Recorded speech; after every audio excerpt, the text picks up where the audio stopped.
Dieu a expié le péché du monde. Ésaïe 1, 10, 18. Écoutez la parole de l'Éternel, chef de Sodome. Prête l'oreille à la loi de notre Dieu, peuple de Gomorrhe. Qu'ai-je à faire de la multitude de vos sacrifices, dit l'Éternel. Je suis rassasié des holocaustes de béliers et de la graisse des veaux. Je ne prends point plaisir au sang des taureaux, des brebis et des boucs. Quand vous venez vous présenter devant moi, qui vous demande de souiller mes parvis? Cessez d'apporter de vaines offrandes. J'ai en horreur l'encens, les nouvelles lunes, les sabbats et les assemblées. Je ne puis voir le crime s'associer aux solennités. Mon âme et vos nouvelles lunes et vos fêtes. Elles me sont à charge, je suis là de les supporter. Quand vous étendez vos mains, je détourne de vous mes yeux. Quand vous multipliez les prières, je n'écoute pas. Vos mains sont pleines de sang. Lavez-vous, purifiez-vous, ôtez de devant mes yeux la méchanceté de vos actions. Cessez de faire le mal. Apprenez à faire le bien, recherchez la justice, protégez l'opprimé. Faites droit à l'orphelin, défendez la veuve. Venez et plaidons, dit l'Éternel. Si vos péchés sont comme le cramoisi, ils deviendront blancs comme la neige. S'ils sont rouges comme la pourpre, ils deviendront comme la laine. Nous n'avons rien de quoi nous vanter dans la présence de Dieu. Ce que nous faisons, c'est juste faire son œuvre comme le Seigneur nous ordonne de le faire. Aujourd'hui, je veux prêcher un sermon sur la lecture des Écritures d'aujourd'hui en continuation du sermon que j'ai partagé avec vous hier. Hier, j'ai parlé à partir du livre de l'Exode et du premier livre des rois à propos du fait que les Israélites avaient remplacé Dieu par des veaux d'or et les avaient adorés à la place de Dieu et que par conséquent, la colère de Dieu est tombée sur eux et qu'ils ont été détruits. La parole d'Ésaïe chapitre 1 que nous avons lu aujourd'hui est du même enseignement que la parole que nous avons partagée hier. Les Israélites du royaume du sud et du royaume du nord ont pris ces veaux d'or comme Dieu et les ont honorés dans le temple en faisant des sacrifices plusieurs fois par an selon la bonne saison. Ils adoraient ces veaux d'or même le jour de l'expiation et Dieu ne pouvait plus tolérer ce péché quand il a vu ces grands péchés des Israélites. Les Israélites avaient établi ces veaux d'or comme leur Dieu par eux-mêmes, brûlaient de l'encens et faisaient des holocaustes à ces veaux d'or. Chers saints, comment une telle chose peut-elle avoir lieu? Cependant, un tel sacrifice méprisable était devenu officiel pour les Israélites. Un tel culte était devenu officiel. Ainsi, adorer les veaux d'or était devenu une tradition pour les descendants d'Israël. Ainsi, il est écrit « Cieux, écoutez, terre, prête l'oreille, car l'Éternel parle. J'ai nourri et élevé des enfants, mais ils se sont révoltés contre moi. Le bœuf connaît son possesseur et l'âne la crèche de son maître. Israël ne connaît rien. Mon peuple n'a point d'intelligence. Malheur à la nation pécheresse, au peuple chargé d'iniquité, à la race des méchants, aux enfants corrompus. Ils ont abandonné l'Éternel, ils ont méprisé le Saint d'Israël. Ils se sont retirés en arrière. Ésaïe 1, 2, 4.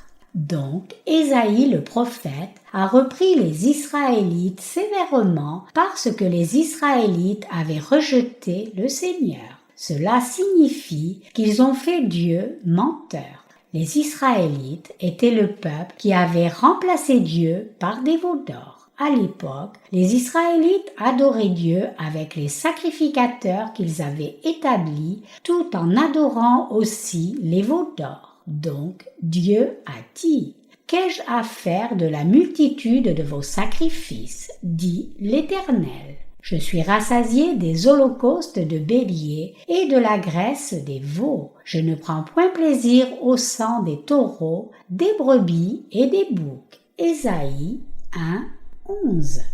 Dieu ne pouvait pas supporter que les Israélites viennent devant sa présence et coupent la gorge des agneaux ou des boucs sacrifiés, mettant le sang sur les cornes de l'autel des holocaustes, coupant la chair en morceaux et la brûlant sur l'autel des holocaustes. Les Israélites auraient dû enlever ces veaux d'or s'ils reconnaissaient Dieu lui-même, mais ils ne l'ont pas fait. Donc, Dieu disait qu'il ne supportait pas le fait qu'ils adorent en établissant des veaux d'or comme leur Dieu aussi. Dieu disait « Qu'est-ce que ceci? Vous faites des sacrifices aux idoles et en même temps vous m'adorez. » Ainsi, Dieu ne supportait pas cela. Cela signifie qu'il était difficile à Dieu de supporter les Israélites lorsqu'il lui offrait ses sacrifices. C'était trop difficile à supporter pour Dieu. Dieu ne pouvait pas supporter les iniquités des Israélites plus longtemps parce qu'il faisait le mal tout en tenant ses réunions sacrées. Ésaïe 1, 13. Comment le Dieu vivant pouvait-il tolérer les Israélites comme son peuple alors qu'il reconnaissait les veaux d'or et les dieux gentils comme leur Dieu? Cela signifie qu'ils étaient de façon ridicule, ingrats et complètement déloyaux. C'était le peuple qui se moquait de Dieu en commettant un mal si méprisable dans la présence de Dieu. Ainsi, Dieu dit qu'il ne les écouterait pas même s'ils ouvraient leurs mains pour chercher son aide et prier beaucoup. C'est parce que leurs mains étaient pleines de sang. Dieu disait « Comment puis-je écouter vos prières alors que vous faites tant de mal ?»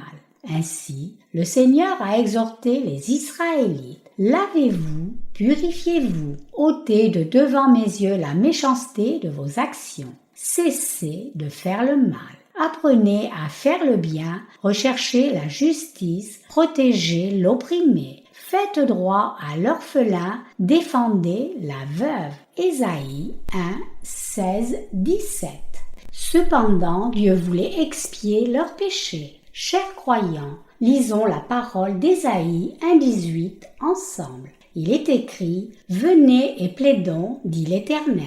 Si vos péchés sont comme le cramoisi, ils deviendront blancs comme la neige. S'ils sont rouges comme la pourpre, ils deviendront comme la laine. » Dieu disait « Plaidons ensemble et voyons combien de péchés vous avez. Vous avez commis tellement de péchés, à commencer par le péché de m'avoir remplacé votre Dieu par des veaux d'or. Vous avez commis des péchés tels que ne pas me reconnaître, le péché de me faire menteur, le péché d'établir des idoles et faire des sacrifices devant moi, le péché de désobéir à ma parole, le péché de désobéir et de vous rebeller à vos parents, le péché d'abuser des gens comme les veuves et les orphelins, et le péché de mépriser le pauvre et le faible.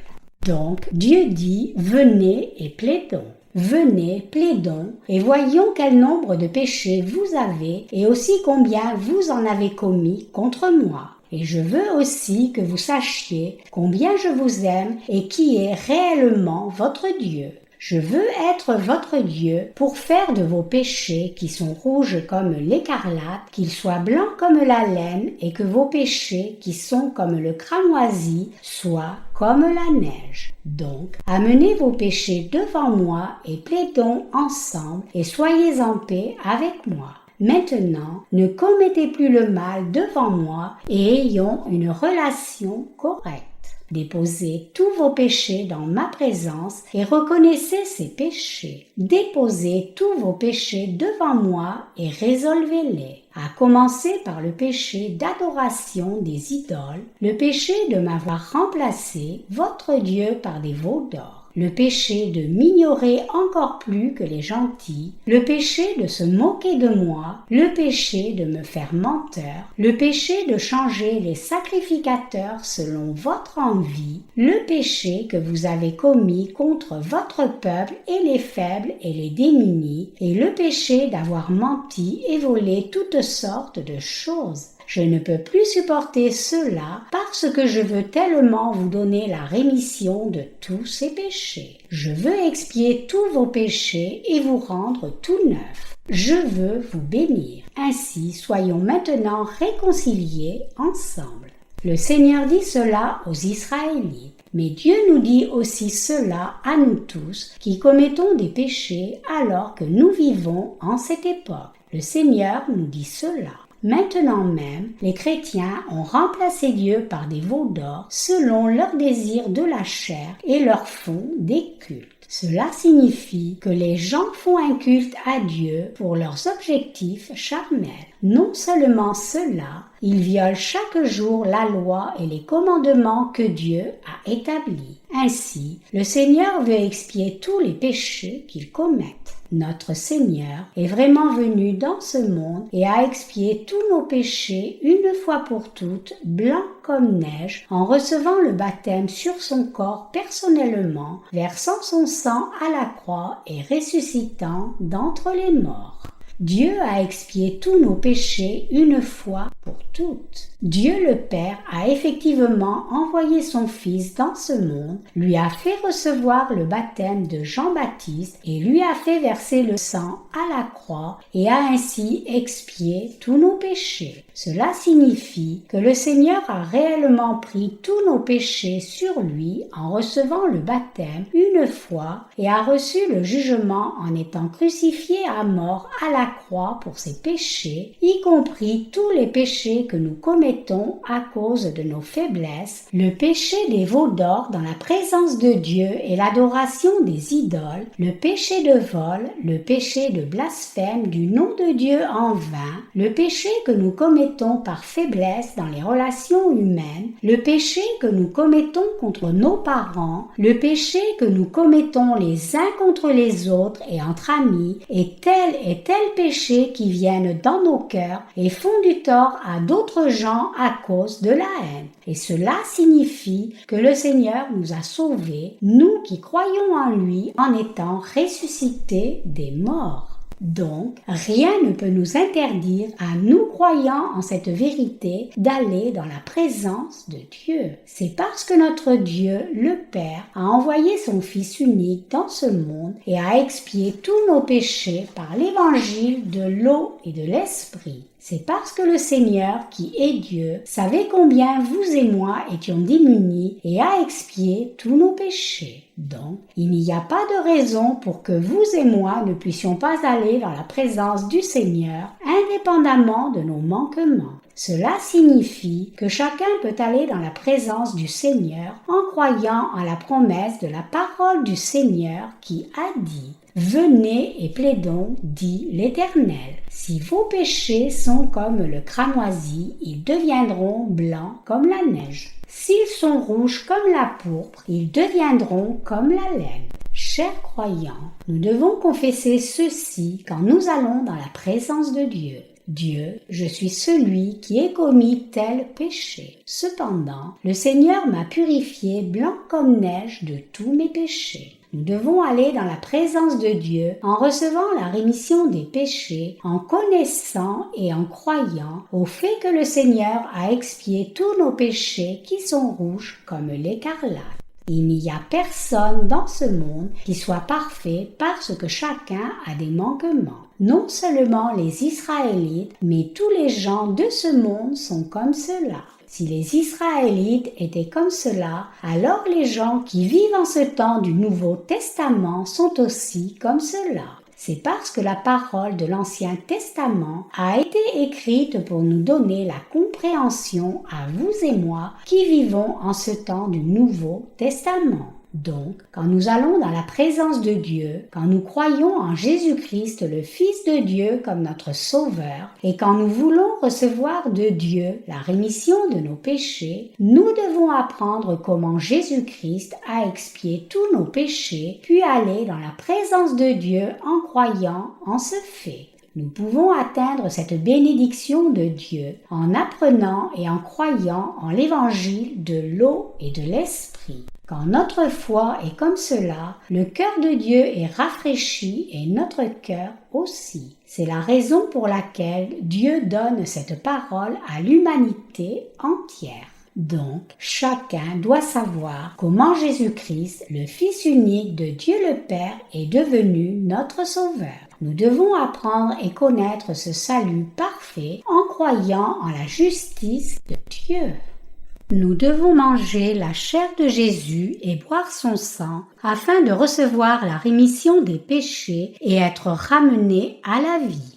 Il est écrit, Jésus leur dit, en vérité, je vous le dis, si vous ne mangez la chair du Fils de l'homme et si vous ne buvez son sang, vous n'avez point la vie en vous-même. Celui qui mange ma chair et qui boit mon sang a la vie éternelle, et je le ressusciterai au dernier jour. Car ma chair est vraiment une nourriture et mon sang est vraiment un breuvage. Celui qui mange ma chair et qui boit mon sang demeure en moi et je demeure en lui. Comme le Père qui est vivant m'a envoyé et que je vis par le Père, ainsi celui qui me mange vivra par moi. C'est ici le pain qui est descendu du ciel. Il n'en est pas comme de vos pères qui ont mangé la manne et qui sont morts. Celui qui mange ce pain vivra éternellement. Jean 6, 53-58. Il est écrit en Jean 6, 53, Jésus leur dit, en vérité, je vous le dis, si vous ne mangez la chair du Fils de l'homme et si vous ne buvez son sang, vous n'avez point la vie en vous-même. Le Seigneur continue en disant, celui qui mange ma chair et qui boit mon sang a la vie éternelle et je le ressusciterai au dernier jour. Jean 6, 54. Jésus nous dit de manger sa chair et de boire son sang. Pourquoi Jésus nous dit-il à répétition de manger la chair de Jésus et de boire son sang? Veut-il que nous devenions cannibales? Jésus est le Fils de Dieu le Père et le Dieu Saint. Alors, pourquoi nous dit-il encore que nous devions manger sa chair et boire son sang? Le concernant lui-même, Jésus dit « Je suis le pain de vie qui descend du ciel ». Cela signifie que Jésus est venu dans ce monde pour nous donner le pain de vie et nous faire recevoir une nouvelle vie en mangeant ce pain de vie. Le Seigneur dit qu'il est venu comme le pain de vie pour sauver nos âmes qui sont mortes à cause de nos péchés. Ainsi, le Seigneur dit « Quiconque mange ma chair et boit mon sang reçoit le salut et une nouvelle vie. » Donc, nous devons manger la chair de Jésus et boire son sang selon cette parole que Jésus a donnée. Chers croyants, y a-t-il un moyen de manger réellement la chair de Jésus et de boire son sang? Nous ne pouvons pas manger la chair de Jésus et boire son sang physiquement. Il y a un seul moyen de manger la chair de Jésus et de boire son sang. C'est seulement possible de manger par la foi. Nous pouvons manger la chair de Jésus et boire son sang par la foi qui croit en la vérité. Il est écrit « Or la foi est une ferme assurance des choses qu'on espère, une démonstration de celles qu'on ne voit pas. » Hébreux 11, 1. Ainsi, nous pouvons manger la chair de Jésus et boire son sang par la foi qui croit la parole. Alors, que devons-nous croire pour manger sa chair et boire son sang? Qu'a fait le Seigneur de la chair et du sang de Jésus dont il parle ainsi? Afin de manger la chair de Jésus, nous devons savoir que Jésus a revêtu la chair d'un humain en venant dans ce monde et a pris tous nos péchés sur lui. Nous pouvons manger la chair de Jésus et boire son sang quand nous savons comment Jésus a pris tous nos péchés sur lui et les a expiés. Mangeons la chair de Jésus et buvons son sang par la foi. Lisons la parole de l'évangile de Matthieu, chapitre 3, des versets 13 à 17.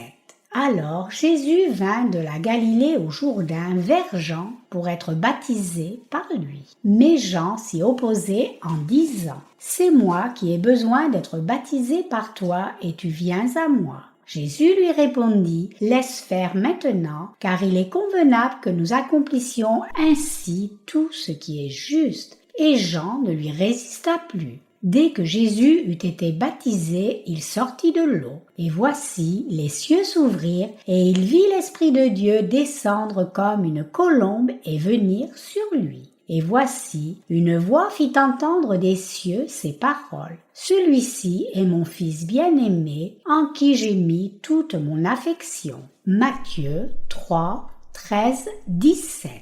Jésus est né dans une étable de la ville de Bethléem. Environ 700 ans avant que Jésus ne vienne dans le monde, Dieu a prophétisé par le prophète Ésaïe en disant « Voici, la jeune fille deviendra enceinte, elle enfantera un fils et elle lui donnera le nom d'Emmanuel. » Ésaïe 7, 14. Et exactement comme c'était prophétisé, Jésus est né dans ce monde dans la chair d'un homme par le corps d'une vierge, Marie. Le Fils de Dieu le Père revêt la chair d'un homme et vient dans ce monde comme sauveur des humains et son nom est Jésus. Son nom Jésus signifie sauveur et le mot Christ désigne le roi oint. Son nom, Jésus-Christ, implique qu'il nous a sauvés de tous nos péchés en remplissant son devoir de roi, de sacrificateur et de prophète. Jésus a revêtu la chair humaine et est venu dans le monde comme souverain sacrificateur céleste pour prendre tous nos péchés sur lui comme roi des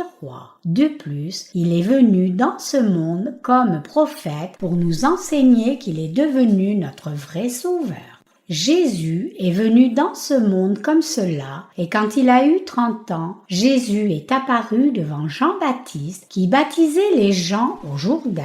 En Matthieu 3, 13, 15, nous pouvons voir que Jésus a été baptisé par Jean-Baptiste. Il est écrit « Alors Jésus vint de la Galilée au Jourdain vers Jean pour être baptisé par lui. » Mais Jean s'y opposait en disant « C'est moi qui ai besoin d'être baptisé par toi et tu viens à moi. » Matthieu 3, 13, 14. À ce moment-là, Jean-Baptiste a d'abord refusé quand Jésus a demandé à être baptisé par lui. Jean-Baptiste savait déjà que Jésus est Dieu et le Sauveur et que lui-même était une personne abaissée en comparaison avec lui. Ainsi, d'abord Jean-Baptiste avait peur de baptiser Jésus et a refusé de le faire.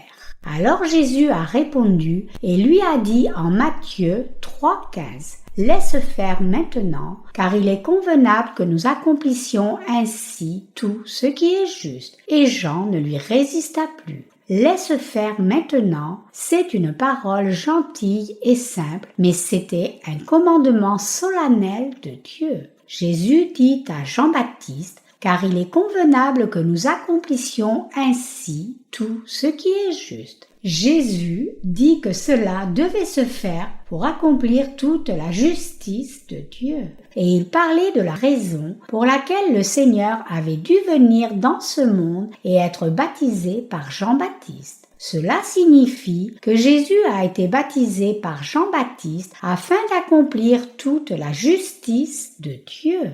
Matthieu 1,21 déclare que Jésus-Christ est venu dans ce monde pour sauver son peuple de tous ses péchés. Chers croyants, tous les gens de ce monde ont été faits à l'image et à la ressemblance de Dieu. Et ce sont les gens qui devraient jouir de la vie éternelle.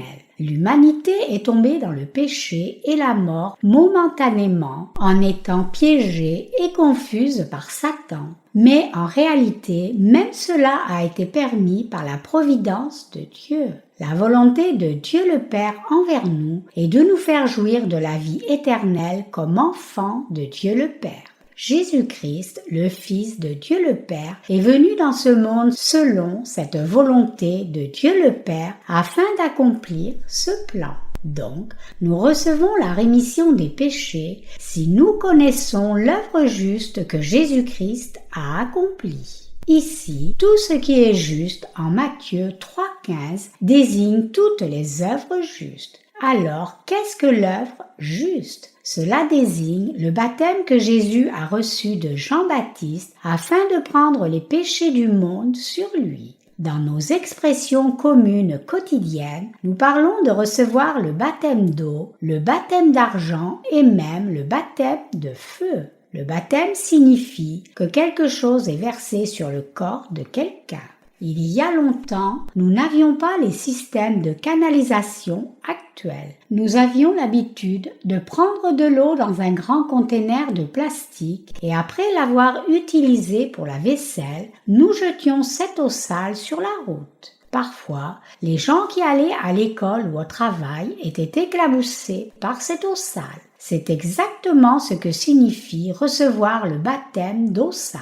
Et cette expression est utilisée encore aujourd'hui. J'ai vu un jour le festival de lancer de tomates d'Espagne à la télévision et chacun des participants à ce festival était couvert de jus de tomate. En d'autres termes, ils étaient tous baptisés de jus de tomate. Ainsi, le baptême signifie être couvert sur le corps tout entier de quelque chose. Pourquoi Jésus a-t-il alors reçu le baptême de Jean-Baptiste? Jésus a été baptisé personnellement par Jean-Baptiste afin d'accomplir toute la justice de Dieu. C'est-à-dire que Jésus a reçu le baptême de Jean-Baptiste afin de prendre les péchés du monde sur lui. Alors, comment Jésus a-t-il pris les péchés du monde sur lui? Jean-Baptiste était un serviteur choisi de Dieu. Dieu l'a envoyé pour transférer tous les péchés de l'humanité sur Jésus. En d'autres termes, il a été envoyé pour baptiser Jésus. Ce Jean-Baptiste était la personne que Dieu a envoyée dans ce monde comme représentant de toute l'humanité.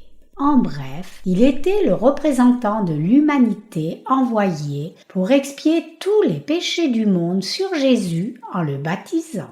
Dans l'Ancien Testament, nous pouvons voir que seuls les descendants d'Aaron pouvaient devenir souverains sacrificateurs et que ces souverains sacrificateurs représentaient tous les Israélites quand ils transféraient tous les péchés annuels sur le bouc émissaire le jour de l'expiation. Lévitique 16, 20, 22. Dans le même sens, Jean-Baptiste a été établi comme représentant de toute l'humanité qui allait transférer les péchés de toute l'humanité sur Jésus. Cette vérité est clairement énoncée dans l'évangile de Matthieu, chapitre 11, versets 11 à 14, comme il est écrit. Je vous le dis en vérité, parmi ceux qui sont nés de femmes, il n'en a point paru de plus grand que Jean-Baptiste. Cependant, le plus petit dans le royaume des cieux est plus grand que lui. Depuis le temps de Jean-Baptiste jusqu'à présent, le royaume des cieux est forcé et ce sont les violents qui s'en emparent. Car tous les prophètes et la loi ont prophétisé jusqu'à Jean. Et si vous voulez le comprendre, c'est lui qui est l'Élie qui devait venir. D'autre part, Dieu a promis d'envoyer son Fils dans la chair humaine comme le Sauveur. Et Dieu a effectivement envoyé son Fils pour expier tous les péchés des humains comme promis, et Jésus-Christ est la personne que Dieu a envoyée dans ce monde selon cette promesse. Dieu le Père a envoyé son Fils dans ce monde et a fait que son Fils prenne les péchés de l'humanité sur lui en étant baptisé par Jean-Baptiste. Ainsi, Jésus a été baptisé par Jean-Baptiste. Aussi, la scène où Jésus reçoit le baptême apparaît ici en Matthieu 3, 15, 16 et il est dit « Laisse faire maintenant, car il est convenable que nous accomplissions ainsi tout ce qui est juste. » Et Jean ne lui résista plus. Dès que Jésus eut été baptisé, il sortit de l'eau. Matthieu 3, 15, 16. Le fait que Jésus ait reçu le baptême de Jean-Baptiste, le représentant de l'humanité, signifie que Jésus a pris tous nos péchés sur lui personnellement en étant baptisé. Dans l'Ancien Testament, il y avait une loi établie pour le souverain sacrificateur qui transférait les péchés annuels de tous les Israélites sur le bouc émissaire en posant les mains sur l'animal sacrificiel. Et selon cette loi, Jésus a pu prendre les péchés de l'humanité sur lui une fois pour toutes en recevant volontairement le baptême de Jean-Baptiste. Cela signifie qu'en recevant le baptême de Jean-Baptiste, le représentant de l'humanité, Jésus a pris sur lui tous les péchés des gens qui vivaient sur la terre, les péchés de tous les gens à naître dans le futur, les péchés des plus de 65 milliards de gens vivant sur la planète actuellement. Jésus a pris tous les péchés de demain, les péchés de 10 ans plus tard, les péchés de 100 ans plus tard et tous les péchés jusqu'à la fin du monde. Jésus a été baptisé par Jean-Baptiste volontairement pour prendre sur lui tous les péchés de chaque personne sans exception jusqu'à la fin de ce monde. À ce moment, Jésus a reçu le baptême de Jean-Baptiste au Jourdain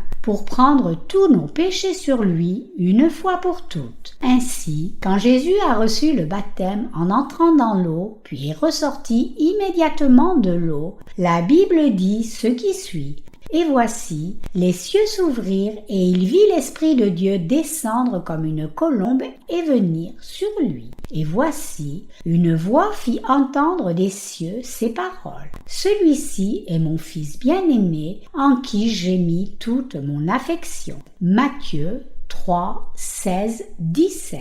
Cette voix des cieux dit « Celui-ci est mon Fils bien-aimé, en qui j'ai mis toute mon affection. » Cela signifie que Dieu le Père prenait plaisir à ce que toute la justice soit accomplie quand son Fils Jésus a pris tous les péchés de l'humanité sur lui en étant baptisé par Jean-Baptiste, le représentant de toute l'humanité selon sa volonté. Dieu le Père était si joyeux parce que son Fils Jésus a obéi à sa volonté. Chers croyants, pourrions-nous avoir reçu le salut de tous nos péchés si Jésus n'avait pas obéi au plan de Dieu le Père, même si Jésus est le Fils de Dieu?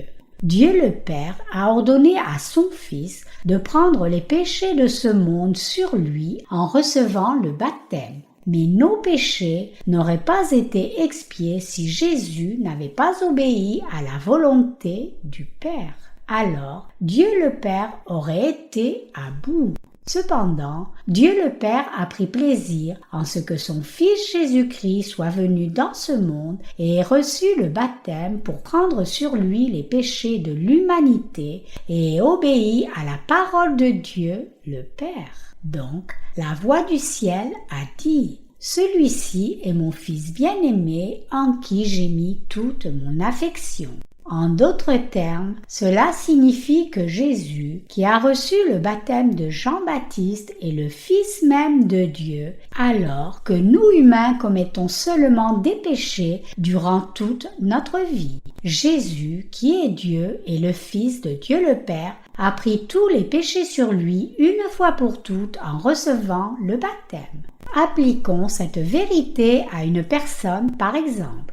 Tous les péchés ont déjà été transférés sur Jésus-Christ. Les péchés du moment où la personne est formée dans le ventre de sa mère et du moment que cette personne est née, du nourrisson au moment où la personne va dans la tombe et jusqu'au moment de son dernier souffle. Tant d'humains vivent et meurent sur la terre et le Seigneur a pris sur lui tous les péchés, même de la dernière personne à vivre et mourir dans ce monde en recevant le baptême au Jourdain. Chers croyants, il y aura une fin à cette terre un jour. Donc, le Seigneur fera les nouveaux cieux et la nouvelle terre et fera que nous qui avons reçu la rémission des péchés en croyant en l'évangile de l'eau et de l'esprit vivions là-bas. Donc, nous pouvons manger la chair de Jésus par la foi qui croit au baptême que Jésus a reçu. Par quelle foi pouvons-nous manger la chair de Jésus? Nous pouvons manger sa chair en croyant que Jésus a pris tous nos péchés sur lui par son baptême. Nous sommes les gens qui avons commis et allons commettre beaucoup de péchés dans la présence de Dieu, mais notre Seigneur a reçu le baptême de Jean-Baptiste afin de prendre tous ses péchés sur lui. Nos péchés ont été transférés sur la chair de Jésus en recevant le baptême comme cela. Jésus a été baptisé par Jean-Baptiste pour prendre tous nos péchés sur lui. Permettez-moi de l'expliquer de façon visuelle. Supposons que je sois Jean-Baptiste. Jésus et ce microphone et ce mouchoir, ce sont les péchés du monde. À ce moment-là, Jean-Baptiste est allé au Jourdain et a posé ses mains sur Jésus-Christ, tout comme je pose mes mains maintenant sur ce microphone. Alors, tous nos péchés ont été transférés sur Jésus-Christ à travers les bras et les mains de Jean-Baptiste, tout comme ce mouchoir a été transféré sur ce microphone par mes bras et mes mains. Ainsi, tous nos péchés, tous les péchés de l'humanité ont été transférés sur Jésus par l'imposition des mains de Jean-Baptiste. Chers croyants, vous devez connaître et croire ce fait. Nous mangeons la chair de Jésus et buvons son sang quand nous croyons la vérité de l'évangile de l'eau et de l'esprit. Jésus dit que nous pouvons avoir la vie seulement si nous mangeons sa chair et buvons son sang. Donc, nous qui croyons en ce fait, pouvons manger la chair de Jésus et boire son sang. Chacun peut manger la chair de Jésus par la foi. Dans la lecture des Écritures d'aujourd'hui, Dieu dit « Venez et plaidons, dit l'Éternel. Si vos péchés sont comme le cramoisi, ils deviendront blancs comme la neige. S'ils sont rouges comme la pourpre, ils deviendront comme la laine. » Ésaïe 1, 18. Dieu a pu dire cela parce que notre Seigneur a pris tous les péchés de l'humanité quand il a reçu le baptême, y compris tous mes péchés, tous vos péchés et tous nos péchés que nous commettrons jusqu'à notre mort. Notre Seigneur nous a donné le vrai salut à vous et moi. Nos péchés sont inscrits sur les tables de notre conscience. Jérémie 17, 1. Et tous ces péchés ont été transférés sur Jésus par Jean-Baptiste, qui est notre représentant, le serviteur choisi de Dieu. Nous devons manger la chair de Jésus en croyant cela. Nous devons ainsi transférer tous nos péchés sur Jésus. Jésus amène maintenant nos péchés à la croix, les portant en ayant été baptisés. Lisons Jean chapitre 1 verset 29 ensemble. Le lendemain, il vit Jésus venant à lui et il dit « Voici l'agneau de Dieu qui ôte le péché du monde. » Le jour suivant, c'est-à-dire le jour après que Jésus ait reçu le baptême, Jean-Baptiste a vu Jésus venir vers lui et a témoigné « Voici l'agneau de Dieu qui ôte le péché du monde. » Il y a beaucoup de personnes différentes qui ont le même nom, Jean, dans les Écritures. Et la personne ici qui a baptisé Jésus est Jean-Baptiste. Jean-Baptiste qui a baptisé Jésus a témoigné de Jésus. Le jour après que Jean-Baptiste ait baptisé Jésus, Jean vit Jésus venir vers lui et dit « Voici l'agneau de Dieu qui ôte le péché du monde. » Jean 1, 29. Jésus avait déjà pris les péchés du monde sur lui par son baptême. Comment Jésus pouvait-il porter les péchés du monde? Jésus a pris les péchés du monde sur lui par le baptême qu'il a reçu de Jean-Baptiste. C'est la raison pour laquelle Jean-Baptiste a regardé Jésus et a témoigné qu'il est l'agneau de Dieu qui ôte le péché du monde. Cette parole signifie que tous nos péchés ont déjà été transférés sur Jésus. Vous et moi devons connaître ce fait. Il y a un cantique que nous chantons souvent. « Joie dans le monde, le Seigneur est venu. Terre, accueille ton roi. » Comme les paroles de ce cantique, Jésus est venu dans ce monde et a pris sur lui tous nos péchés une fois pour toutes en recevant le baptême. les péchés que vous et moi commettons dans ce monde, les péchés que nous commettons dans nos cœurs, les péchés que nous commettons vraiment, les péchés depuis notre conception et tous les péchés que nous commettons jusqu'au moment de notre mort et de la tombe. Voici la preuve même de la parole disant que les péchés du monde ont été transférés sur Jésus. Jean-Baptiste a témoigné « Voici l'agneau de Dieu qui ôte le péché du monde ». Jean 1, 29.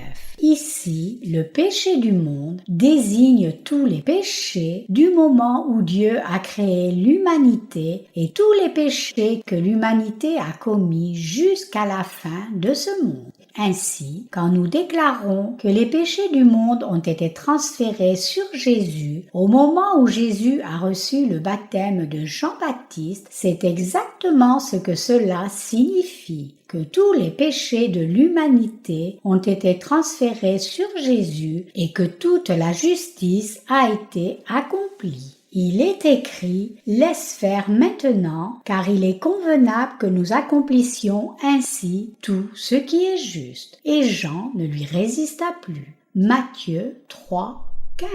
Tous nos péchés et tout le mal que nous avons commis en vivant dans ce monde et que nous allons aussi commettre ont été transférés sur Jésus. Comprenez-vous cela?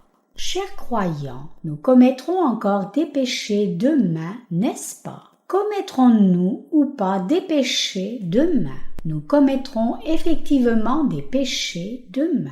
Il y a peut-être des gens qui prennent la résolution de ne pas faire de mal demain, mais il ne peut pas se trouver une seule personne vivante dans ce monde qui soit parfaite même dans ses pensées. Même si nous avons pris la résolution de ne pas commettre de péché des milliers de fois, quel est le résultat? Cela a été en vain. Cependant, tous les péchés que nous avons commis jusqu'à maintenant ont déjà été transférés sur Jésus. C'est la raison pour laquelle nous recevons Jésus comme le Sauveur de l'humanité. Donc, nous devons croire en la chair de Jésus quand nous croyons en lui. Nous devons croire que Jésus, en étant baptisé, a reçu sur son corps tous nos péchés et les péchés de tous les gens de ce monde et a porté les péchés du monde à la croix, a été crucifié à la croix, a versé son sang et est mort à la croix, disant « Tout est accompli ». Jean 19, 30. Et vous et moi devons croire que Jésus est devenu notre Sauveur en ressuscitant des morts au 3e jour. C'est la foi même qui mange la chair de Jésus et boit son sang. Ainsi, quand Jésus était dans ce monde, il a dit que quiconque mangeait sa chair et buvait son sang avait la vie éternelle, une vie sans fin. Chers croyants, si vous ne croyez toujours pas en l'évangile de l'eau et de l'esprit, vous irez certainement en enfer, peu importe combien vous avez fréquenté votre église religieusement. Votre cœur devient fermé quand il y a du péché dans votre cœur. Vous ne pouvez pas aller dans la présence de Dieu si vous avez du péché parce que votre âme est assombrie. Même quand vous priez, Dieu ne vous répond pas. Et vous ne pouvez pas prier Dieu avec assurance même si vous le voulez. Pourquoi est-ce ainsi? C'est parce que vos péchés vous séparent de Dieu. Donc, nous devons croire au fait que Jésus a pris tous nos péchés sur lui une fois pour toutes en recevant le baptême de Jean-Baptiste et a porté les péchés du monde à la croix pour les expier en disant « Tout est accompli ». Nous devons croire en la chair et le sang de Jésus. Nous devons savoir et croire que Jésus a pris tous nos péchés par son baptême et a versé son sang précieux à notre place et a abandonné sa vie sévèrement pour nous à la croix pour nous donner une nouvelle vie. Ainsi, en croyant en l'évangile de l'eau et de l'esprit, nous avons reçu la vie éternelle en recevant la rémission des péchés en même temps. Nous avons maintenant la vie éternelle par la foi, même si nous avons des manquements. Donc, nous remercions Dieu le Père qui nous a donné la rémission des péchés. En croyant en la chair et le sang de Jésus, nous sommes devenus sans péché comme enfants de Dieu, bien que nous ayons des manquements sous nombreux aspects.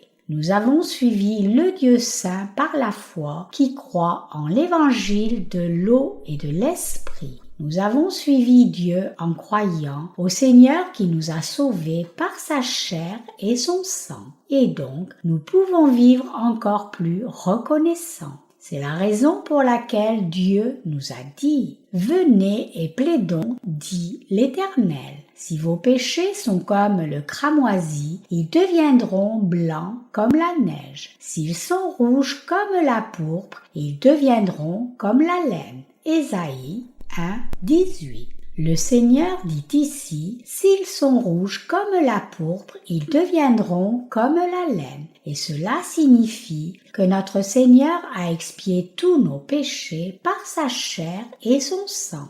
Les Israélites avaient amené les veaux d'or et remplacé Dieu par cela pour les adorer comme leur Dieu. Mais Dieu disait que notre Seigneur a expié même ces péchés-là. Et ce passage des Écritures peut aussi s'appliquer à nous. Dieu dit qu'il veut plaider avec nous au sujet de la quantité de péchés que nous avons commis et voir si les péchés que nous avons commis sont moindres ou plus grands que tous nos péchés qu'il a expiés. Chers croyants, le Seigneur a expié tous nos péchés une fois pour toutes. Le livre des Romains parle du même fait. Regardons dans le livre des Romains.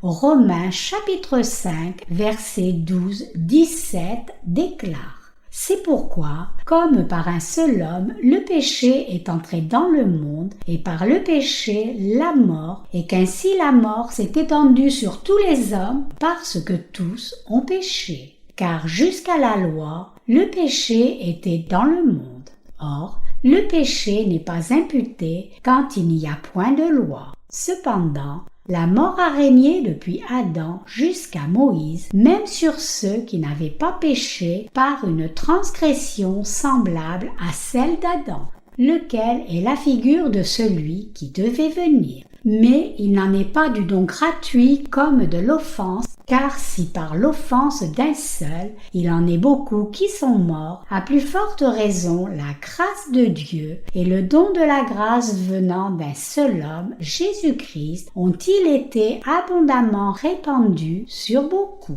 Et il n'en est pas du don comme de ce qui est arrivé par un seul qui a péché. Car c'est après une seule offense que le jugement est devenu condamnation, tandis que le don gratuit devient justification après plusieurs offenses. Si par l'offense d'un seul, la mort a régné par lui seul, à plus forte raison, ceux qui reçoivent l'abondance de la grâce et du don de la justice régneront-ils dans la vie par Jésus-Christ lui seul. La Bible déclare que le péché est entré dans ce monde par un homme. Toute l'humanité est tombée dans le péché par une personne. Dieu a créé le couple Adam et Ève comme premiers humains, mais ils ont commis le péché parce qu'ils ont été pris dans la tromperie de Satan et par conséquent n'ont pas cru la parole de Dieu. À partir de ce moment, le péché a demeuré en Adam et Ève. Donc, à cause de cela, tous les gens de ce monde qui étaient descendants d'Adam et Ève sont nés pécheurs. Ils ont tous hérité des péchés de leurs ancêtres. La mort a régné même sur les gens qui n'ont pas encore commis de péché parce que tous les gens ont hérité le péché par naissance. La race humaine entière est devenue pécheresse. Le Seigneur a dit que le péché règne sur le pécheur comme un roi. Ainsi, la descendance humaine est devenue la descendance du péché.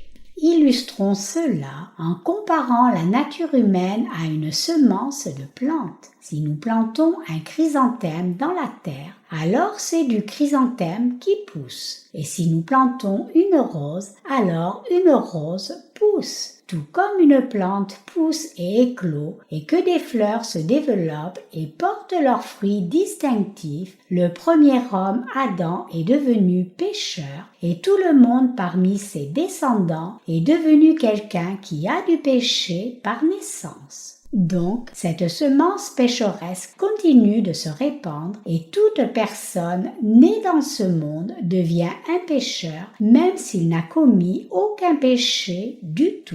Et puisque le salaire du péché c'est la mort, le jugement est tombé sur la race humaine entière puisque la loi de Dieu doit absolument juger le péché. Ainsi, il est dit que la mort règne sur une personne comme un roi. Et le péché était dans le cœur de chaque personne même avant que Dieu ne donne la loi aux Israélites et à tous les humains. Cependant, ils n'ont pas considéré le péché comme péché quand ils ne connaissaient pas la loi de Dieu. Néanmoins, chacun possédait le péché et donc la mort frappait tous les gens. Cependant, comme tous les gens sont devenus pécheurs à travers une personne, Adam, chacun peut devenir juste à cause d'une personne, Jésus, comme il nous a sauvés en venant dans ce monde, prenant tous nos péchés sur lui, une fois pour toutes, en recevant le baptême de Jean-Baptiste, étant crucifié à la croix et ressuscité des morts. Cela signifie que tous les péchés de la race humaine ont été expiés parce que tous nos péchés ont été transférés sur Jésus-Christ et payés par son baptême et son sang versé. Adam nous a transmis le péché à nous tous, ses descendants, mais Jésus est venu dans ce monde devenant notre sauveur en recevant le baptême, mourant à la croix et ressuscitant des morts. De cette façon, Jésus a expié tous nos péchés. Ainsi, vous et moi n'avons pas de péché si nous connaissons et croyons en Jésus comme le Sauveur qui est venu par l'eau et le sang. 1 Jean 5, 6, 8. Qu'une personne devienne sans péché ou non dépend de ce que la personne croit ou non en l'évangile de l'eau et de l'esprit. Nous pouvons être sauvés de tous nos péchés seulement en croyant la parole de l'évangile de l'eau et de l'esprit. Jésus-Christ est le thème central de cette parole et le cœur de l'évangile est ceci. Jésus-Christ est venu dans le monde et a accompli l'œuvre juste d'expiation de tous les péchés du monde en recevant le baptême de Jean-Baptiste, portant les péchés du monde à la croix, étant crucifié et versant son sang à mort à la croix et ressuscitant d'entre les morts. Nous devenons sans péché en croyant en l'œuvre juste de salut de Jésus. Nous recevons la rémission des péchés en croyant au fait que Jésus a expié tous nos péchés et nous a rendus blancs comme neige et laine. Dieu le Père a planifié d'expier tous les péchés de l'humanité à travers son Fils. Et le Fils de Dieu est venu dans ce monde selon la volonté du Père et est devenu notre Sauveur en faisant toute l'œuvre juste d'expiation de nos péchés, en les prenant lui-même par le baptême, étant crucifié à la croix et ressuscitant d'entre les morts. Dieu le Père a envoyé son Fils dans le monde et a expié tous nos péchés une fois pour toutes par l'évangile de l'eau et de l'esprit, afin de nous sauver, nous tous, l'humanité. Donc, nous sommes devenus sans péché en croyant en ce fait. Maintenant, quiconque croit en ce moyen de salut est purifié de ses péchés une fois pour toutes. Bien que nous ayons des manquements, tous nos péchés sont expiés en croyant au salut de Jésus-Christ. Nous devenons sans péché. C'est la bénédiction de la rémission des péchés que Dieu nous a donnée à nous humains.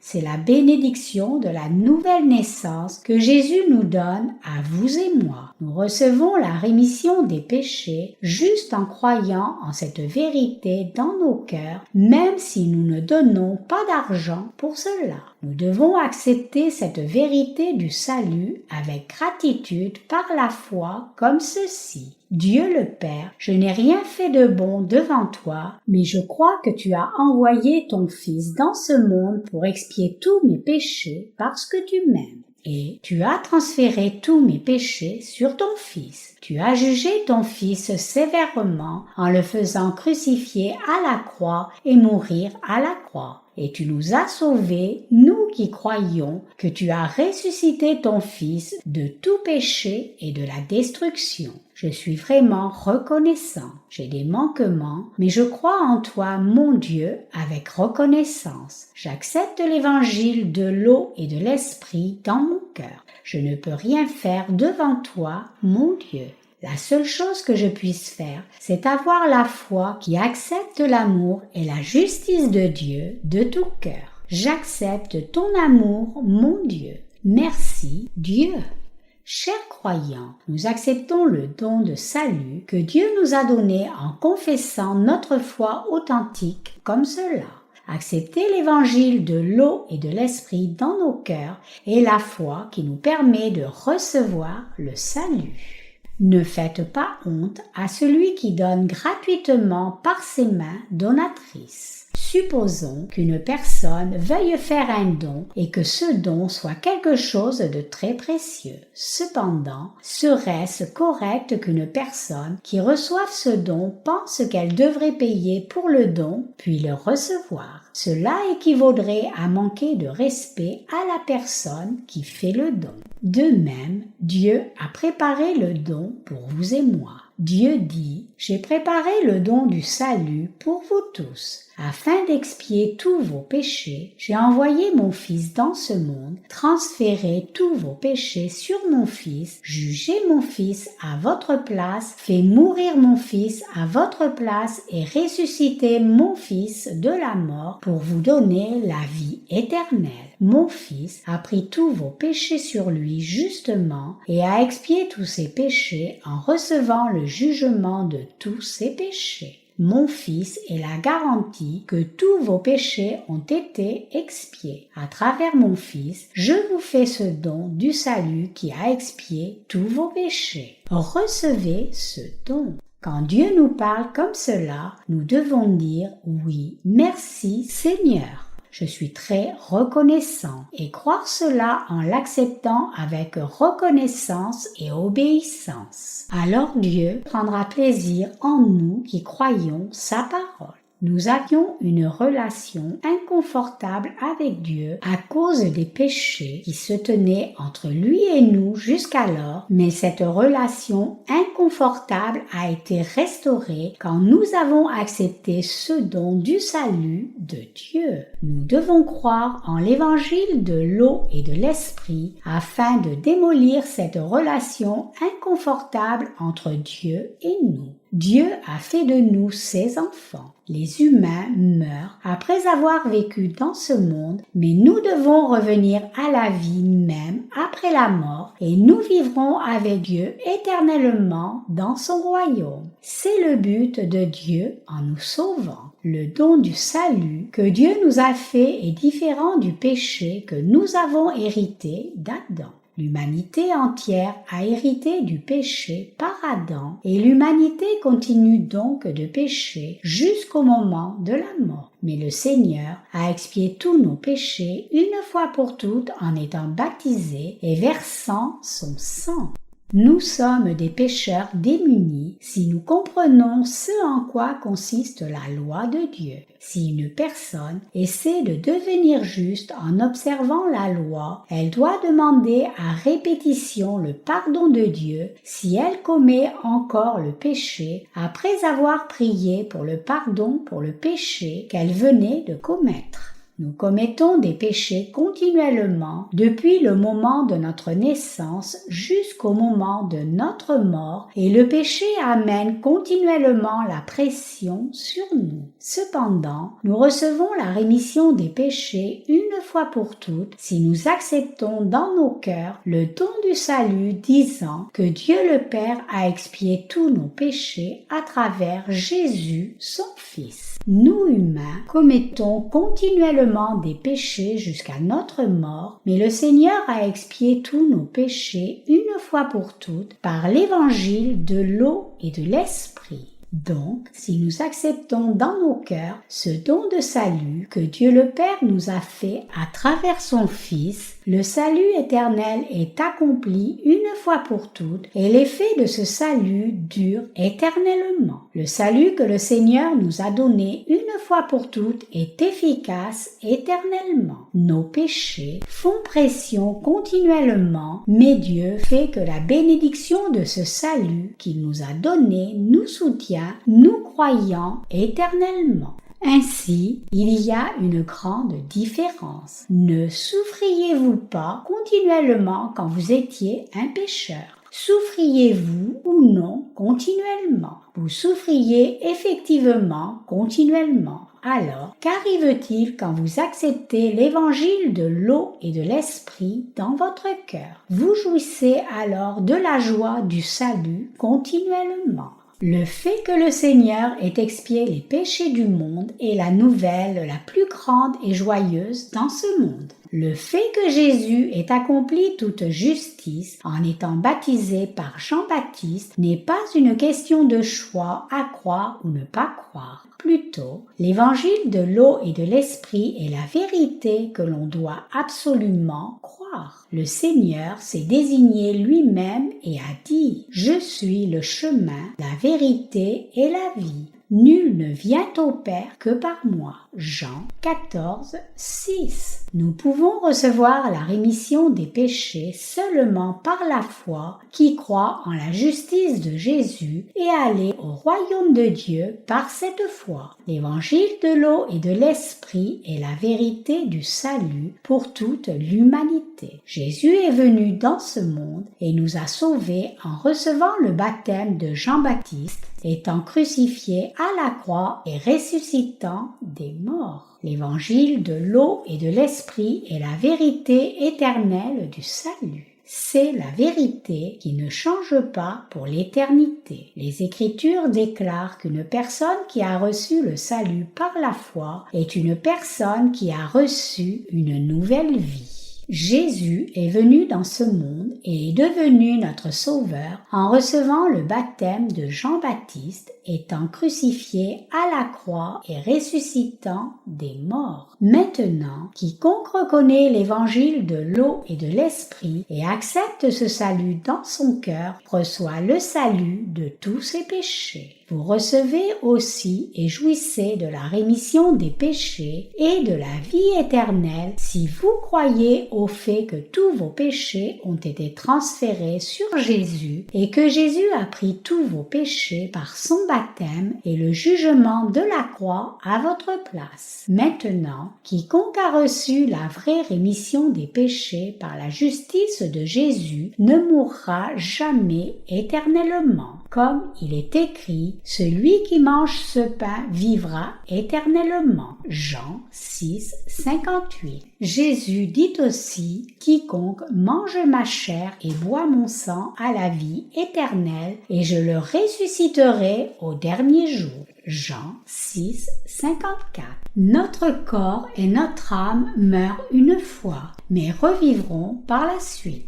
Une personne qui croit en l'évangile de l'eau et de l'esprit a déjà reçu la vie éternelle. La vie éternelle est la plus grande bénédiction parmi toutes les bénédictions. Il y a quelques jours, l'un des chanteurs pop les plus populaires en Corée est mort d'un arrêt cardiaque soudain. J'ai vu la nouvelle à la télévision et ses connaissances et ses amis sont venus et ont gémi sur sa mort. Nos cœurs étaient aussi attristés quand nous les avons vus pleurer. Leur relation devait être belle quand il était vivant, mais il pleurait parce qu'il était mort. Une personne morte n'a rien à dire et il n'y a pas de bonheur dans la mort. Il est écrit, et comme il est réservé aux hommes de mourir une seule fois, après quoi vient le jugement. Hébreux 9, 27. Chacun est né dans ce monde une fois, mais il reçoit la punition pour ses péchés et va en enfer s'il ne reçoit pas la rémission des péchés parce qu'il ne connaît pas l'évangile de l'eau et de l'esprit. Quand une personne est vivante, il y a toujours un espoir qu'elle croit en l'évangile de l'eau et de l'esprit, mais il n'y a plus aucun espoir après la mort sans salut. Si quelqu'un ne reçoit pas la rémission des péchés et continue à vivre avec du péché dans son cœur, en d'autres termes, s'il meurt sans recevoir le salut que Dieu a donné, il sera jeté dans le feu qui n'est jamais éteint. Une telle personne subira l'enfer pour l'éternité. Ce n'est pas une notion qui est venue d'une pensée humaine, mais plutôt c'est la vérité invariable. Donc, quand une personne meurt après avoir vécu dans ce monde, il est normal que ses connaissances gémissent sur la mort de la personne. C'est vraiment triste quand une personne meurt sans le salut, ne recevant pas la rémission des péchés pendant sa vie. Ainsi, quand une personne meurt, la famille de la personne pleure tellement. Le père du chanteur, mort récemment, est aussi mort d'une attaque cardiaque soudaine peu de temps avant la mort de son fils. Ce chanteur a hérité de ses gènes cardiaques et avait eu 2 opérations du cœur majeures à cause de ses problèmes de cœur. Il avait publié 3 albums comme chanteur professionnel.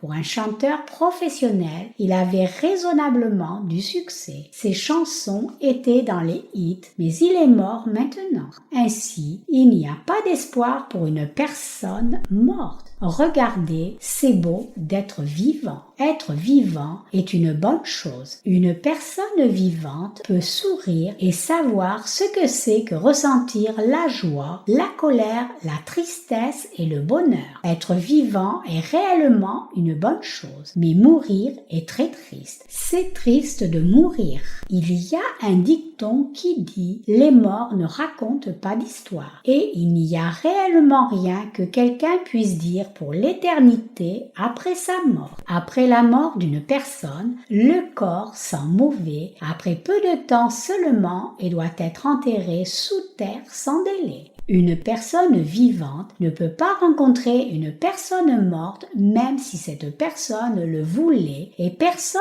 ne peut se réconcilier avec une personne morte même si on le voulait. On ne peut rien faire avec une personne morte. C'est inutile de pleurer une personne morte. Il y a une chanson avec des paroles qui disent « Il y a un tombeau à la montagne et même le son de l'oiseau qui chante est triste. » Une personne que quelqu'un a aimée est morte et cette personne a été enterrée à la montagne. Et quand cette personne manque à quelqu'un et qu'il se rend à la montagne occasionnellement, cet être aimé n'est pas là, mais il n'y a qu'une tombe et des oiseaux qui viennent et chantent. Même le son du chant des oiseaux semble triste à cette personne parce que son cœur est triste. Mais c'est beau et béni de recevoir une nouvelle vie. C'est immensément beau de vivre éternellement. Chers croyants, le seul fait que vous soyez vivant est beau. Je ne veux pas que vous soyez pessimiste sur votre vie. C'est si beau d'être vivant après avoir reçu cette nouvelle vie en croyant en l'évangile de l'eau et de l'esprit. Est-ce vrai ou pas? Ne pensez pas au suicide, peu importe combien vous pouvez être affligé. Nous allons vivre au milieu de la gloire splendide de Dieu grâce à la justice de notre Seigneur. Nous sommes devenus les gens qui vivront comme rois éternels dans la vie par la justice de Jésus-Christ qui nous a sauvés une fois pour toutes par l'eau et le sang. Vous pouvez recevoir la vie éternelle si vous faites vôtre la justice de Jésus-Christ. Jésus est venu dans ce monde et a pris tous les péchés sur lui en recevant le baptême et est devenu votre sauveur en portant tous vos péchés à la croix, recevant le jugement et mourant à la croix et ressuscitant d'entre les morts. Vous avez reçu la rémission éternelle des péchés et une nouvelle vie quand vous avez cru en ce Jésus de tout cœur. Les gens qui ont du péché dans leur cœur sont vraiment des morts qui marchent. Cependant, une personne qui a reçu la rémission des péchés en croyant en l'évangile de l'eau et de l'esprit vit pour l'éternité. Ainsi, nous devons tous manger la chair de Jésus et boire son sang par la foi. Lisons la parole du livre des Hébreux, chapitre 10, versets 9 à 18.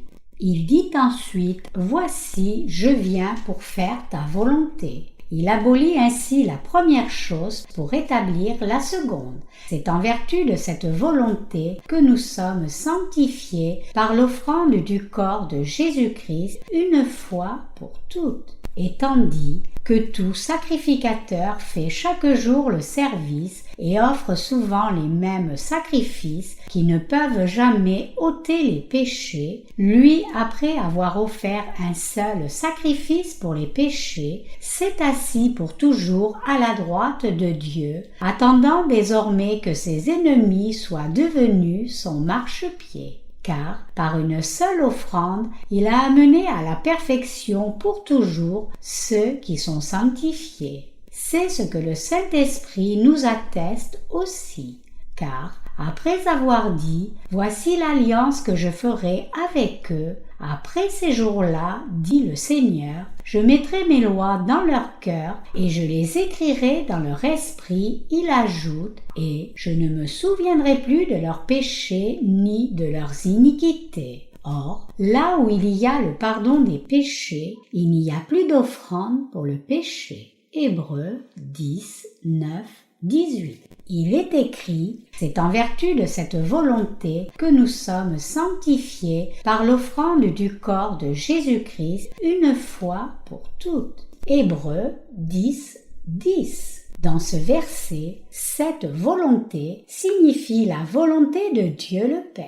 Dieu le Père voulait envoyer son Fils dans ce monde et faire que son Fils expie tous nos péchés. C'est la volonté de Dieu le Père envers nous. Donc, ce verset signifie que selon la volonté de Dieu le Père envers nous, Jésus-Christ a offert son corps une fois pour toutes comme sacrifice sans défaut pour tous nos péchés pour que nous soyons parfaitement sanctifiés. Autrement dit, le passage de la Bible ici, par l'offrande du corps de Jésus-Christ une fois pour toutes, signifie que Jésus a pris tous nos péchés sur lui à l'âge de 30 ans en recevant le baptême sur son corps. C'est pour prendre tous nos péchés sur lui que Jésus-Christ a reçu le baptême. Tous nos péchés ont été transférés sur Jésus par son baptême. Et Jésus s'est chargé de tous ces péchés du monde à la croix et a été crucifié pour recevoir le jugement de nos péchés. Ainsi, Jésus a versé son sang puis est mort à la croix et cela signifie que Jésus a porté le jugement et la mort sévèrement à notre place. Et le fait que Jésus soit ressuscité des morts signifie que le Seigneur a trouvé une nouvelle vie pour vous et moi qui croyons en ce salut. L'Éternel a fait reposer sur lui l'iniquité de nous tous. Ésaïe 53, 6.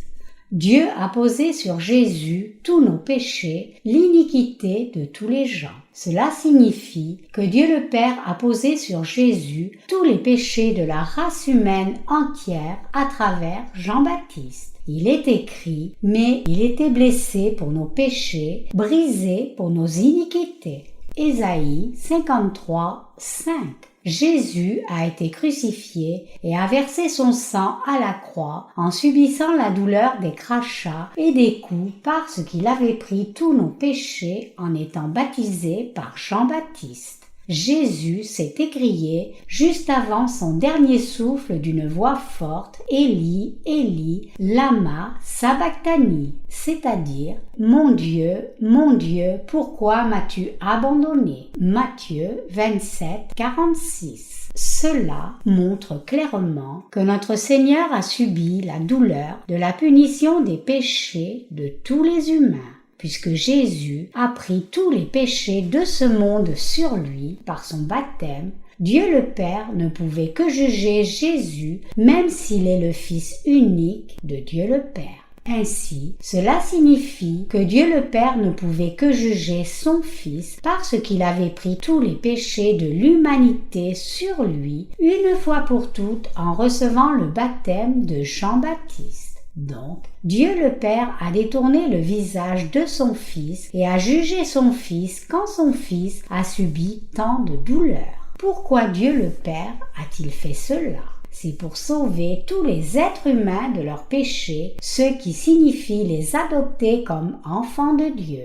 Puisque Dieu le Père pouvait ressusciter son Fils après un court moment, Dieu nous a sauvés, nous humains, par le sacrifice de son Fils. C'est l'amour de Dieu le Père. Il est écrit, Dieu a tant aimé le monde qu'il a donné son Fils unique, afin que quiconque croit en lui ne périsse point, mais qu'il ait la vie éternelle. Jean 3, 16. Jésus a pris tous nos péchés sur son propre corps en étant baptisé par Jean-Baptiste et a été crucifié à mort à la croix et a expié tous nos péchés une fois pour toutes et a fait que vous et moi soyons saints en ressuscitant.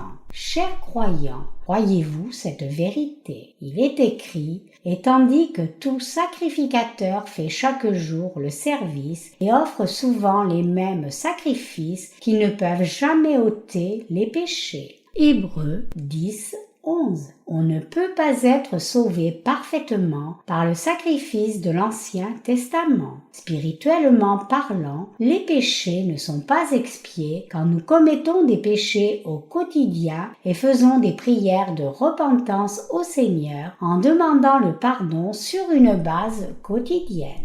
Le salaire du péché, c'est la mort. C'est la loi de Dieu. Une personne doit absolument recevoir le jugement si elle commet le péché. Elle doit subir la mort pour expier le salaire de son péché. Cependant, pour nous sauver des péchés du monde, Dieu le Père a envoyé son Fils sans défaut, Jésus-Christ, dans ce monde et a transféré tous nos péchés sur son Fils, une fois pour toutes par le baptême, et les a expiés pour l'éternité. Dieu le Père nous a sauvés, non avec le sang des boucs et des taureaux, mais par le sang de son propre Fils. Hébreux 9, 12. Le Seigneur a expié tous nos péchés éternels une fois pour toutes. Donc, vous et moi, qui vivons en ce temps du Nouveau Testament, devons savoir que les péchés de nos cœurs ne peuvent pas être expiés juste par la méthode de croire au sang de Jésus à la croix et en plaidant. Dieu veuille me pardonner mes péchés, veuille pardonner ses péchés de nouveau. En Corée, il y a un dicton qui dit « Même une puce de lit a une face ». Cela signifie « Vous devriez avoir honte de vous quand vous faites les mêmes mauvaises choses encore et encore ». C'est honteux pour une personne qui croit en Jésus de commettre le péché tous les jours et de demander le pardon de ses péchés tous les jours. Néanmoins, peu importe combien nous demandons le pardon de nos péchés quotidiens, ces péchés ne sont pas expiés. Donc, nous recevons tous le salut en croyant au baptême de Jésus-Christ reçu de Jean-Baptiste et en son sang à la croix. Dieu nous a dit « Soyez toujours joyeux, priez sans cesse, rendez grâce en toutes choses ». 1 Thessaloniciens 5, 16, 18. Nous devons aller dans la présence de Dieu avec reconnaissance en croyant en l'évangile de l'eau et de l'esprit qui est la justice du Seigneur. Nous devons donner gloire à Dieu avec reconnaissance en croyant en cet évangile authentique. De plus, nous devons faire l'œuvre de Dieu avec reconnaissance par la foi qui croit en l'évangile de l'eau et de l'esprit qui est la justice de Dieu. Nous devons nous réjouir dans la présence de Dieu. Si nous avons des manquements, même après avoir cru en l'évangile de l'eau et de l'esprit, nous devons reconnaître que le Seigneur a déjà pris même ces péchés-là par son baptême et qu'il a reçu le jugement pour ses péchés. bien que nous n'ayons pas de péché, en croyant en l'évangile de l'eau et de l'esprit, qui est la justice de Dieu, commettre le péché est péché, c'est-à-dire que le péché, c'est le péché. Ainsi, nous devons reconnaître ce péché et aller au Jourdain où Jésus a été baptisé par Jean-Baptiste lorsque nous reconnaissons que nous avons commis des péchés. C'est pour confirmer le fait que même ces péchés ont déjà été transférés sur Jésus quand il a été baptisé par Jean-Baptiste au Jourdain. La loi de Dieu est vivante pour l'éternité. Donc, les péchés que nous commettons sont des péchés. Nous devons reconnaître nos péchés comme cela et confirmer si Dieu a expié ou non tous nos péchés quand nous sommes si limités et aussi croire que Dieu a expié tous nos péchés en disant « Laisse faire maintenant, car il est convenable que nous accomplissions ainsi tout ce qui est juste. Jésus a reçu le baptême de Jean-Baptiste et a expié tous nos péchés pour nous donner toute justice. » Donc, en croyant en cette vérité, nous n'avons plus de péché. Puisque le Seigneur a expié tous nos péchés, nous pouvons aller dans la présence de Dieu à tout moment avec un cœur nouveau et mener une vie digne en participant à l'œuvre juste. Donc, nous sommes réellement reconnaissants à Dieu. Dieu nous a sauvés parfaitement comme cela une fois pour toutes. Je rends vraiment grâce au Seigneur. Je crois en lui. Comme il est écrit, mais là où le péché a abondé, la grâce a surabondé. Romains 5, 20. Puisque nous sommes si limités devant Dieu, nous nous attachons à la justice de Dieu encore plus fermement en reconnaissant nos faiblesses et menons cette vie spirituelle plus fidèlement en croyant en la justice de Dieu. Nous pouvons suivre la volonté de Dieu avec plus de dévouement. Une personne qui est toujours riche de sa propre justice mène sa vie spirituelle de façon erronée. Une personne qui connaît ses propres faiblesses et limites croit bien et s'appuie sur l'amour de Dieu qui est la justice de Dieu.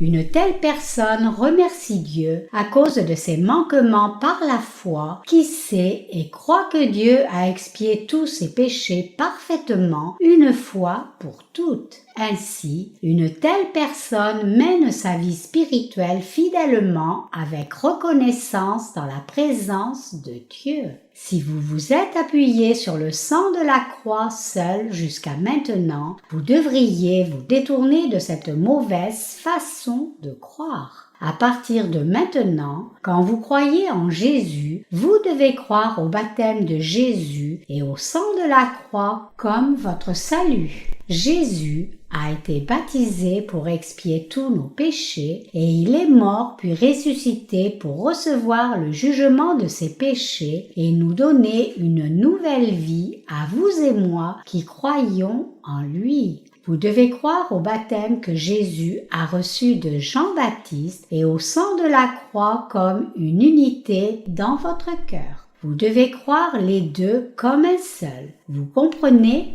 Il est écrit, c'est lui, Jésus-Christ, qui est venu avec de l'eau et du sang. Non avec l'eau seulement, mais avec l'eau et avec le sang. Et c'est l'Esprit qui rend témoignage parce que l'Esprit est la vérité. 1 Jean 5, 6. Jésus nous a sauvés des péchés du monde par l'eau, le sang et l'Esprit et nous recevons maintenant la rémission des péchés en croyant en l'évangile de l'eau et de l'Esprit dans nos cœurs. Maintenant, nous pouvons manger la chair de Jésus et boire son sang en croyant en cette vérité. Néanmoins, c'est vraiment pitoyable que beaucoup de gens qui croient en Jésus en ces temps croient seulement au sang de Jésus à la croix. C'est vraiment insensé qu'ils pleurent et crient chaque jour sans connaître le fait que Jésus ait pris leurs péchés lui-même en étant baptisé. Ainsi, ils suivent juste les désirs de leur chair. Spirituellement parlant, ils finissent par adorer les veaux d'or et par conséquent, ils ne peuvent pas recevoir la bénédiction de la rémission des péchés dans leur cœur. Alors, ils ne peuvent pas être reconnaissants au Seigneur. Cependant, que nous dit la parole au sujet de la solution de Dieu à nos péchés? La Bible dit: il ne nous traite pas selon nos péchés, il ne nous punit pas selon nos iniquités, mais autant les cieux sont élevés au-dessus de la terre, autant sa bonté est grande pour ceux qui le craignent. Autant l'Orient est éloigné de l'Occident, autant il éloigne de nous nos transgressions. Psaume 103, 10, 12. Il est aussi écrit, lui, après avoir offert un seul sacrifice pour les péchés, s'est assis pour toujours à la droite de Dieu, attendant désormais que ses ennemis soient devenus son marchepied. Car, par une seule offrande, il a amené à la perfection pour toujours ceux qui sont sanctifiés. Hébreux 10, 12, 14. Le Seigneur nous a-t-il rendus parfaits, vous et moi, qui croyons en l'évangile de l'eau et de l'esprit, ou pas? Jésus a pris tous nos péchés sur lui parfaitement, une fois pour toutes en recevant le baptême, et a expié tous ses péchés en versant son sang. Dieu a-t-il déjà expié tous nos péchés ou pas? Il a effectivement expié tous nos péchés. Donc, le Dieu trinitaire est le Dieu miséricordieux pour nous. Il est le Dieu saint. Il est le Dieu d'amour. Il est le Dieu bon. Il est le Dieu juste. Il est le Dieu de justice. Le Seigneur nous a sauvés de tous les péchés du monde comme cela.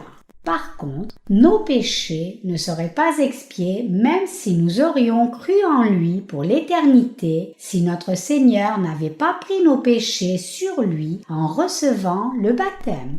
Alors, même si le Seigneur était mort à la croix 100 fois, qu'est-ce que cela aurait à voir avec nos péchés? Le fait que Dieu soit juste signifie qu'il est très droit. Cela signifie que le Seigneur a pris nos péchés sur lui justement en recevant le baptême de Jean-Baptiste, le représentant de l'humanité, et est mort à la croix afin d'expier nos péchés. Et cela signifie que le Seigneur est devenu notre sauveur en mourant et en ressuscitant d'entre les morts. Vous devez croire en la justice de ce Seigneur juste. Vous ne devez pas croire en Jésus aveuglément comme le Dieu d'amour selon votre imagination.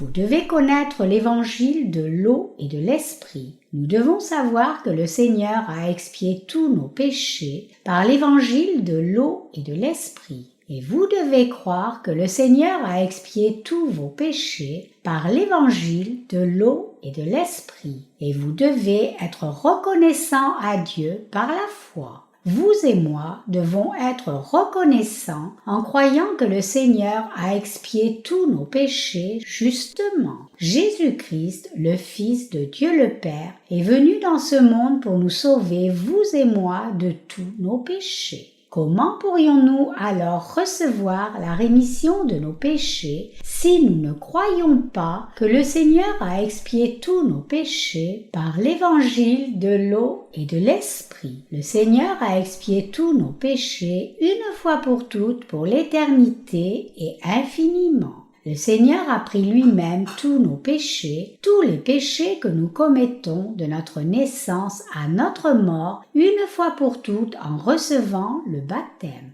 Et il est devenu notre sauveur en ayant été crucifié à la croix, puis ressuscitant des morts une fois pour toutes. Le croyez-vous? Je crois en l'amour de Dieu et en la justice de Dieu en même temps. Je crois réellement. Ainsi, je suis heureux. C'est vraiment merveilleux parce que je suis heureux et c'est si bon. Et je suis vraiment reconnaissant.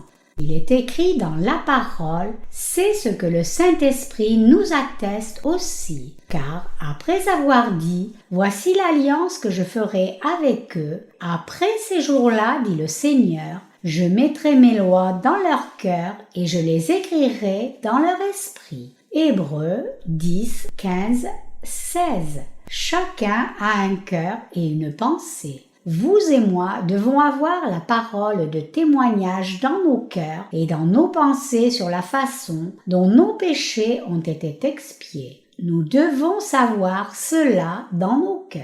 Nous devons le croire dans nos cœurs. Nous devons savoir dans nos cœurs et notre entendement que nous avions du péché, mais que tous les péchés ont été transférés sur Jésus au moment où il a reçu le baptême. Le baptême de Jésus est l'élément indispensable pour accomplir la justice de Dieu.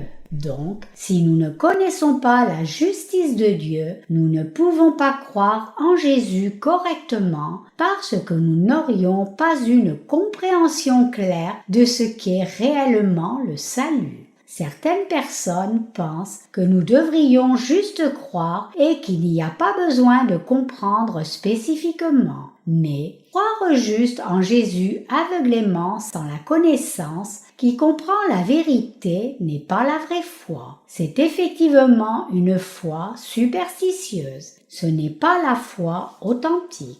La foi authentique est basée seulement sur la vérité. C'est parce que le Seigneur a dit « Vous connaîtrez la vérité et la vérité vous affranchira ». Jean 8, 32. Ce verset veut dire que nous devons connaître la vérité de l'évangile de l'eau et de l'esprit. Donc, en comprenant et en croyant en l'évangile de l'eau et de l'esprit dans nos cœurs et nos pensées, nous devons savoir et croire que tous nos péchés ont été expiés. Vous comprenez? Croyez-vous en cet évangile authentique? Quand nous connaissons et croyons cette vérité de l'évangile de l'eau et de l'esprit, basée sur la parole de Dieu, la vérité s'organise dans nos cœurs aussi bien que dans nos pensées.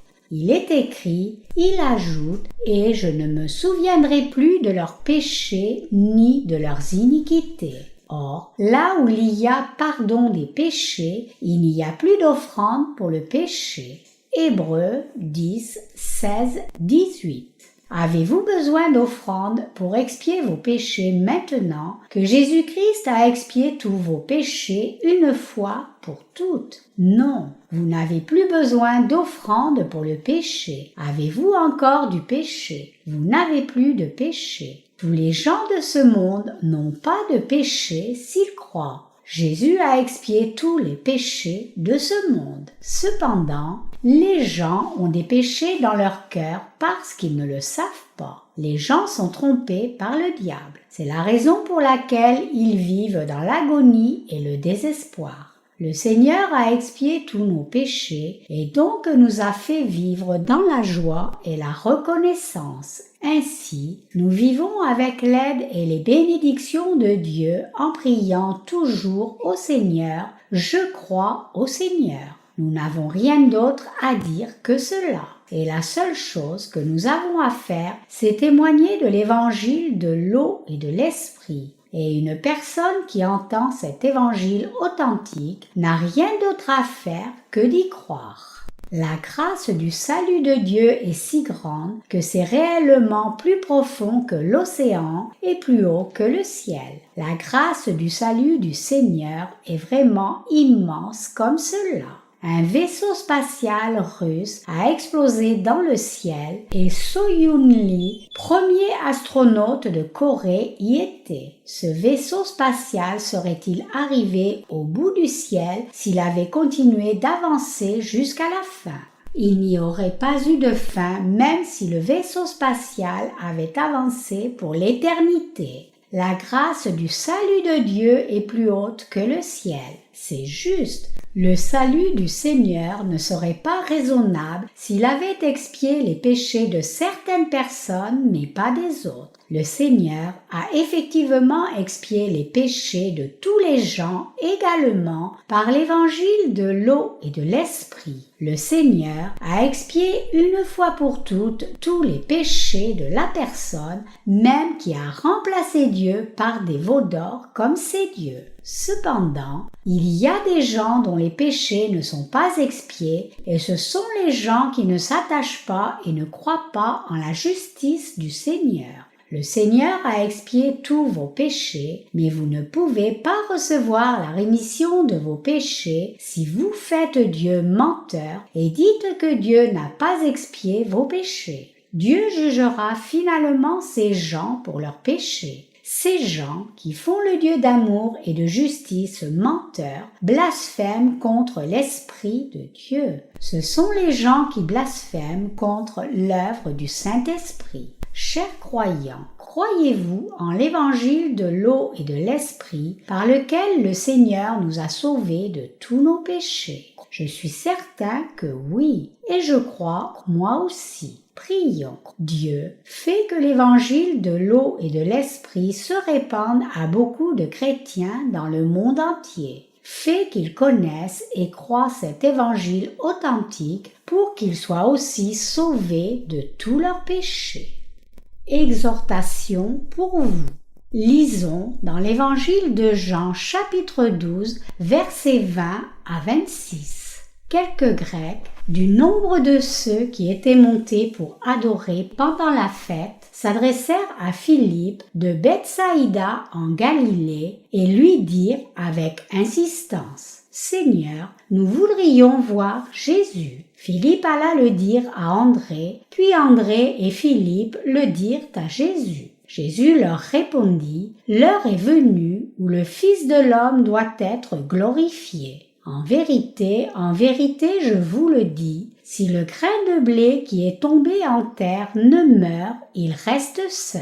Mais s'il meurt, il porte beaucoup de fruits. Celui qui aime sa vie la perdra, et celui qui est sa vie dans ce monde la conservera pour la vie éternelle. Si quelqu'un me sert, qu'il me suive, et là où je suis, là aussi sera mon serviteur. Si quelqu'un me sert, le Père l'honorera. » Au verset 26 ci-dessus, le Seigneur dit: « Si quelqu'un me sert, qu'il me suive, et là où je suis, là aussi sera mon serviteur. Si quelqu'un me sert, le Père l'honorera. » Jean 12, 26. Est-ce la parole de vérité ou pas? C'est effectivement la vérité infaillible. Nous devons suivre le Seigneur si nous voulons le servir. Nous ne pouvons plaire au Seigneur avec quoi que ce soit de nous-mêmes.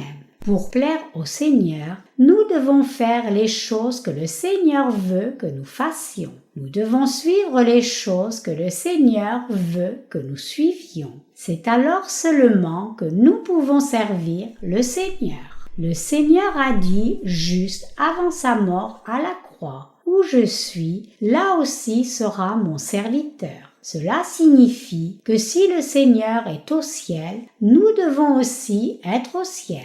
Ceux qui suivent le Seigneur, après avoir reçu la rémission des péchés, sont précieux dans la présence de Dieu. Le Seigneur continue en disant: « Si quelqu'un me sert, le Père l'honorera. » Dieu prend plaisir aux gens qui servent le Seigneur, les gens qui servent la justice du Seigneur, les gens qui vivent comme boutons ornementaux. Exode 25, 35 pour la prédication de l'évangile de l'eau et de l'esprit. Dieu prend plaisir à ces gens-là. Le Seigneur a dit que son Père allait honorer ces gens-là, qui sont réellement les gens précieux aux yeux de Dieu. Ce sont les gens qui suivent le Seigneur et servent l'évangile du Seigneur.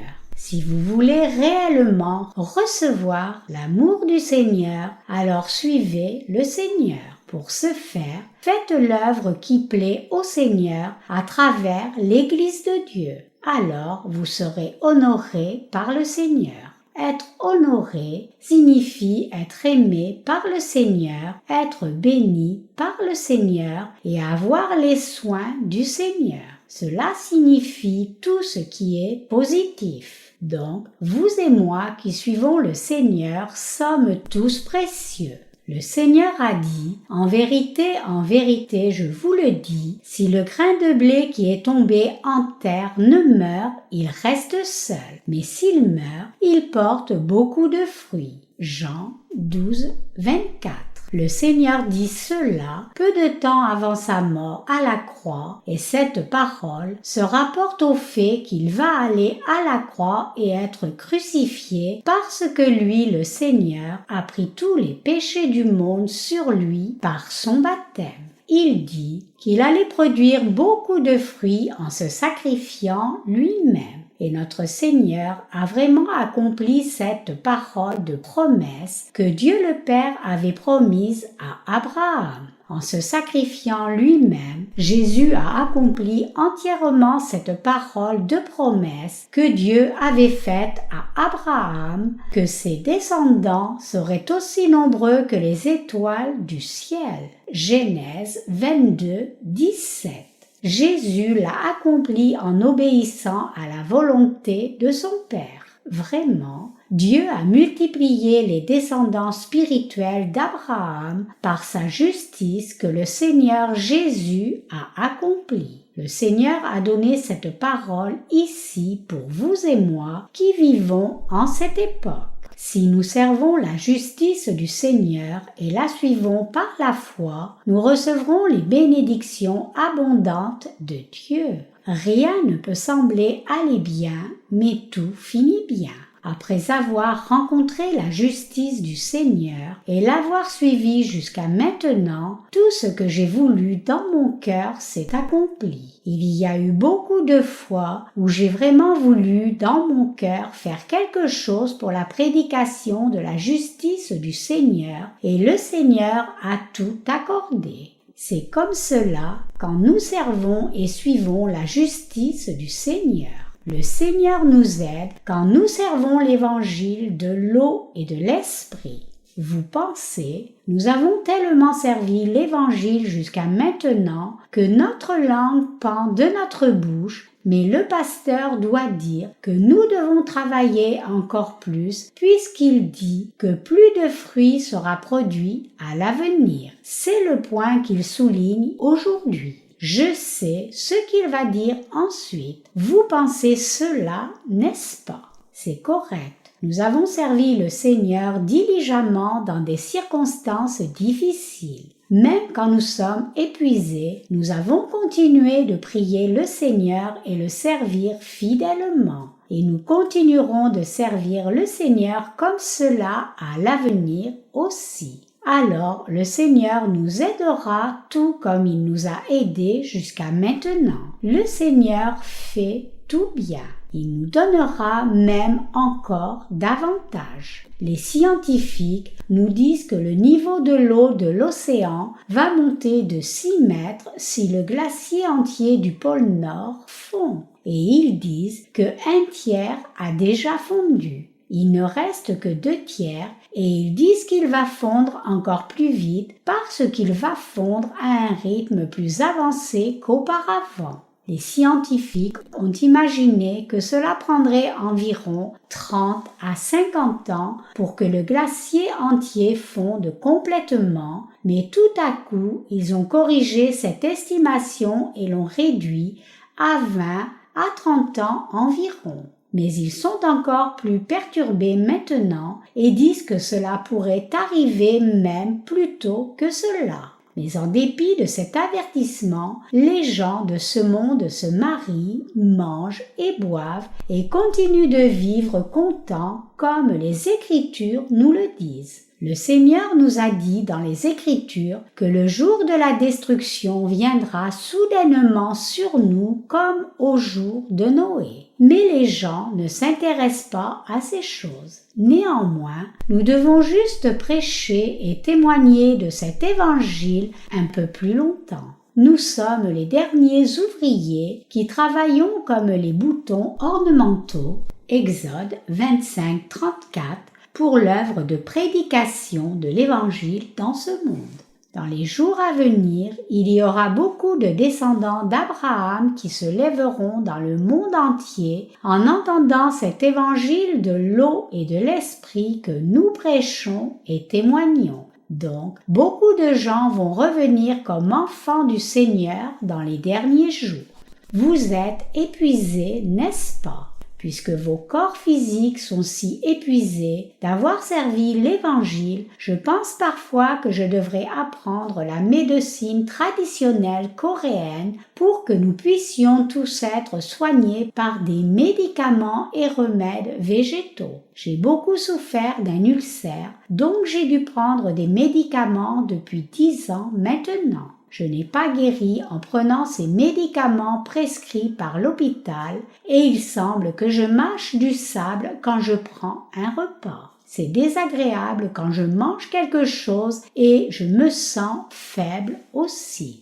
Ainsi, j'ai demandé à Dieu de m'aider et Dieu a répondu à mes prières. Je me sens beaucoup mieux maintenant parce que l'un des membres de notre église a trouvé des feuilles d'une herbe remède dans la montagne et m'en a fait un médicament. J'ai consommé cela et c'est vraiment bon pour mes problèmes d'estomac. Maintenant, je ne suis pas fatiguée même si je prêche pendant 2 heures. Je peux prêcher pendant plus de 3 heures maintenant. Je peux même prêcher pendant plus de 10 heures. Je peux prêcher beaucoup d'heures durant, que vous décrochiez ou non.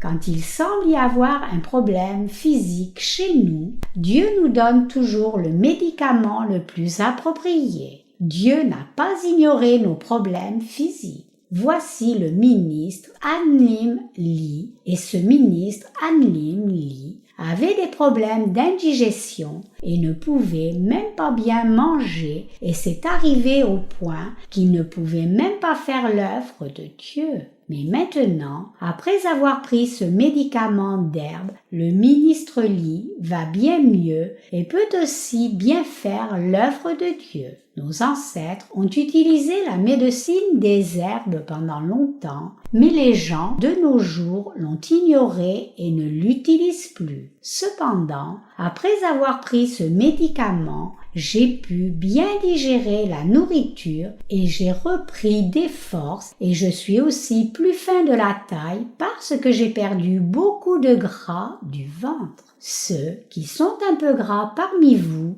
vos oreilles ont tressailli en entendant cela, n'est-ce pas? C'est vrai, cela aide à la digestion et rend la personne plus énergique. Une personne qui n'a pas de problème d'indigestion n'a pas besoin de cela, mais une personne qui souffre d'indigestion devrait prendre ce médicament. Quand une personne prend ce médicament d'herbe pour son indigestion, cela aide réellement pour l'indigestion et n'a pas d'effet secondaire tout en donnant de l'énergie à la personne et en aidant chacun à éliminer. De plus, c'est aussi connu comme étant bon pour le soin de la peau des femmes. En tout cas, une personne qui n'a pas de problème d'indigestion n'a pas besoin de le prendre, mais une personne qui a des problèmes d'indigestion devrait prendre cette herbe médicinale. Je crois que Dieu nous donne même les médicaments nécessaires et d'autres choses pour que nous servions bien l'Évangile. En accord avec la vitesse de propagation de l'évangile de l'eau et de l'esprit, ce monde va vers la fin à la même vitesse. La famine et la faim dans ce monde a déjà atteint un état extrême. Dans environ 2 à 3 ans, une terrible onde de choc va frapper l'environnement alimentaire des gens.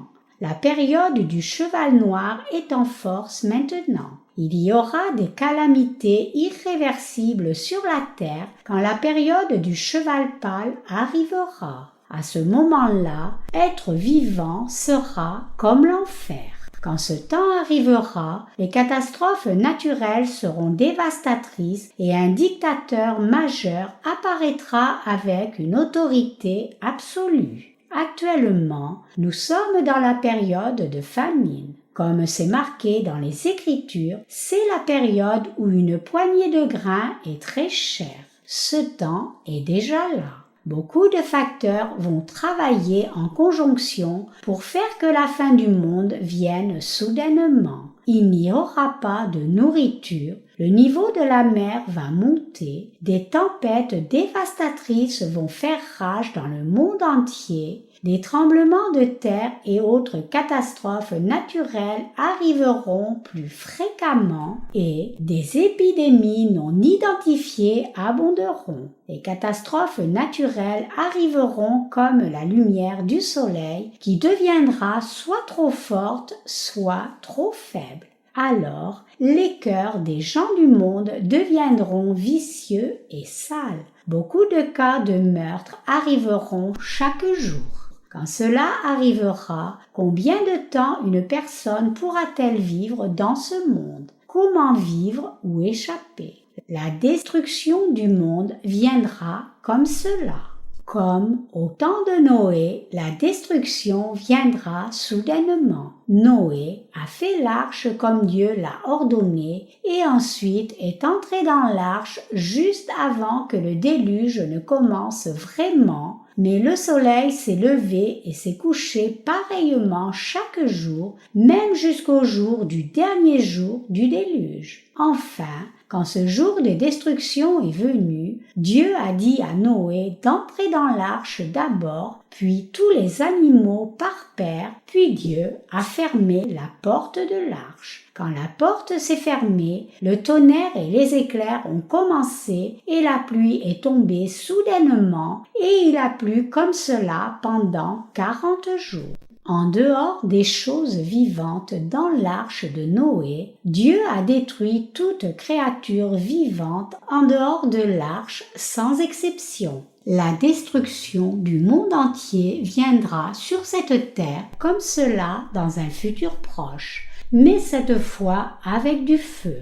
Je ne donne pas habituellement de sermons sur ces sujets durs. J'ai déjà parlé clairement de cela quand je prêchais sur le livre de l'Apocalypse il y a quelques années. Donc, je ne prêche pas là-dessus maintenant. C'est assez difficile sans entendre ou parler de ces choses d'éviter d'être déprimé. Le point que j'essaie de souligner maintenant, c'est que la fin du monde viendra bientôt si nous faisons cette œuvre de service de l'Évangile un peu plus longtemps. Dieu nous bénit absolument quand nous servons l'Évangile. Alors, certains de nos jeunes frères et sœurs s'inquiètent-ils de ne pas pouvoir se marier? Ne vous inquiétez pas, croyants célibataires, vous allez vous marier. Servons l'évangile de l'eau et de l'esprit. Le Seigneur a dit que Dieu le Père honorera ceux qui servent le Seigneur. Comme il est écrit, le juste vivra par la foi. Romains 1, 17. Si nous servons le Seigneur et l'Évangile, tout est béni, y compris notre cœur, corps physique, famille, environnement, etc.